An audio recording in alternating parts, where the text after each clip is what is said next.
Welcome to this explainer. You know, bridging that massive gap between a pie-in-the-sky corporate strategy and the gritty day-to-day operations on a factory floor is genuinely one of the toughest challenges in manufacturing. But today, we're going to completely demystify how companies actually pull that off using production planning. So, let's dive right in by defining our core concept, aggregate planning. Basically, this is an intermediate range capacity plan that typically looks ahead anywhere from 2 to 18 months, and it is incredibly useful for organizations that experience seasonal or other really distinct variations in demand. The ultimate goal here? It's to achieve a production plan that effectively utilizes the organization's resources, we're talking labor and equipment, to satisfy demand over that specific horizon. Now, it's called aggregate because at this stage, it's absolutely not about predicting the exact number of red, medium-sized t-shirts you're going to sell. Nope, it's about looking at total units of output, total labor hours, or your total factory capacity. Here's our roadmap for this explainer. We'll cover the planning sequence, strategies for managing variation, level versus chase strategies, planning techniques and services, and wrap up with the master scheduling process. All right, part 1. The planning sequence. Think of this entire process like a giant funnel. Everything starts way up at the top with corporate strategies and policies, all mixed together with economic forecasts. Those top-level inputs feed directly into the business plan, which then establishes your overarching operations and capacity strategies. From there, we move down a level to the aggregate plan, which establishes the actual operations capacity for that 2 to 18-month window. And finally, that dictates the master schedule, all the way at the very bottom, which schedules specific products week by week. It's a continuous, logical flow from a grand vision right down to exact execution. Moving on to part 2, strategies for managing variation. The absolute core dilemma of aggregate planning is essentially a delicate balancing act. Picture a literal seesaw. On one side of the scale, you have demand. On the other, supply capacity. If demand exceeds capacity, things tip totally out of balance. To fix it, aggregate planners have to actively alter capacity, alter demand, or tweak a little bit of both to keep those scales perfectly even. So to manage that scale proactively, a company can actually try to alter the demand itself. But how do you do that? Well, they can use pricing elasticity to shift peak demand. Think about matinee pricing in a movie theater, right? It gets people in the door during those slow afternoon hours. They can also run heavy promotions and advertising during a slump. Now, if demand is just way too high, they can take back orders, essentially asking customers to just wait for a later delivery. Or they can try to create entirely new demand to absorb any excess capacity they might be sitting on. But on the other side of the scale, if you just can't change the customer's behavior, well, you've got to change your own. Companies can reactively alter supply capacity through a few different levers. They can adjust their workforce size by hiring or laying off workers. They can authorize overtime to squeeze a bit more out of their existing staff, or they can bring in part-time workers. During really slow periods, they might just keep producing and build up their inventories. Or if they're completely maxed out, they can subcontract the work out to another firm. Which brings us to part 3, level versus chase strategies. To understand this, let's think about a skateboard company. They naturally sell way more boards in the summer than in the winter, right? Now, if they use a level capacity strategy, they keep their skateboard production and workforce perfectly steady all year round. The advantage is obvious, a happy, super stable workforce. But the disadvantage? They literally have to store a massive mountain of excess skateboards in a warehouse during the winter, and that costs money. On the flip side, a chase demand strategy means they are constantly adjusting their capacity to perfectly match expected demand, period by period.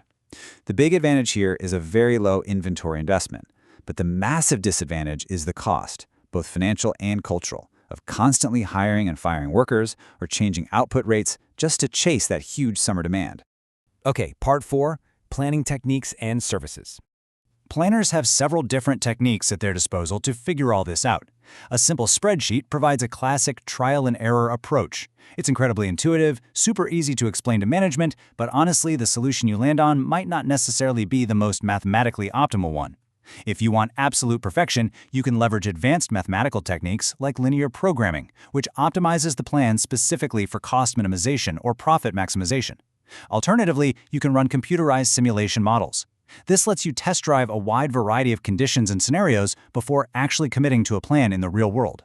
Now, applying this to the services sector requires a slight shift in thinking. Why? Because in services, demand is way harder to predict, and crucially, inventory is perishable. You can't just box up an empty airline seat or an unused restaurant table and save it for tomorrow. To handle this, planners use yield management. This is an approach aimed at maximizing revenue by using variable pricing relative to capacity availability. So, during periods of low demand, they offer price discounts. During periods of peak demand, they jack up the prices. It's the exact same aggregate planning principles we just talked about. They're just using pricing as the primary lever to match demand to a fixed capacity. And finally, Part 5, the master scheduling process. To get from that broad aggregate plan all the way down to the master schedule, we have to perform something called disaggregation. This is simply the process of taking that high-level aggregate plan, say producing 1,000 skateboards next month, and breaking it down into exact quantities of specific end items. So it translates into a concrete schedule saying, hey, we need exactly 200 red longboards in week 1, 300 blue shortboards in week 2, and so on. Let's actually walk through the math step by step. Imagine we have a beginning inventory of 64 units sitting in stock. We then look at our expected sales forecasts for June and July, right alongside our actual committed customer orders. Pay attention to how in week 1, we forecast 30 sales, but we actually have 33 committed orders in hand. In week 2, we again forecast 30, but this time we only have 20 committed. Next up, we calculate our projected on-hand inventory. To be completely safe, planners always take the larger of either the forecast or the committed customer orders, and they subtract that from the inventory. So in week 1, those 33 orders are larger than the 30 forecast. 64 minus 33 leaves us with 31 projected units on hand. For week 2, the forecast of 30 is larger than the 20 orders, so we subtract 30 from 31, leaving just one single unit. And by week 3, if we subtract the forecast of 30 from that one unit, our projected inventory drops to a negative 29. Yikes! Now, because a real-world business literally can't have negative inventory, that negative number is an automatic trigger. The Master Production Schedule, or MPS, kicks in right there during week 3 with a fresh production batch of 70 units. This immediately replenishes our stock. So instead of sitting at negative 29, we add that 70, bringing us back up to a very healthy 41 units on hand. This is exactly what keeps the production line flowing smoothly and ensures we never run out of stock for our customers. Finally, we calculate the Available to Promise Inventory, or ATP. This is essentially the ultimate communication tool between the production floor and the sales team. It calculates the uncommitted inventory, which tells sales exactly how many units they can actually promise to new customers without totally ruining the plan or missing a deadline. In our week 1 example, out of our 64 starting units, 33 are already committed to orders right now, and 20 are committed for week 2. That leaves exactly 11 units available to promise today before that very first new production batch even arrives. As we wrap up this explainer, I want to leave you with a thought to chew on. You interact with aggregate planning all the time, often without even realizing it.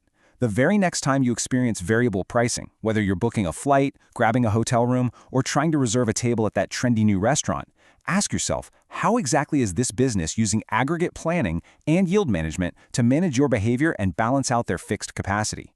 Thank you so much for joining this explainer, and keep looking for the invisible systems that keep our world running.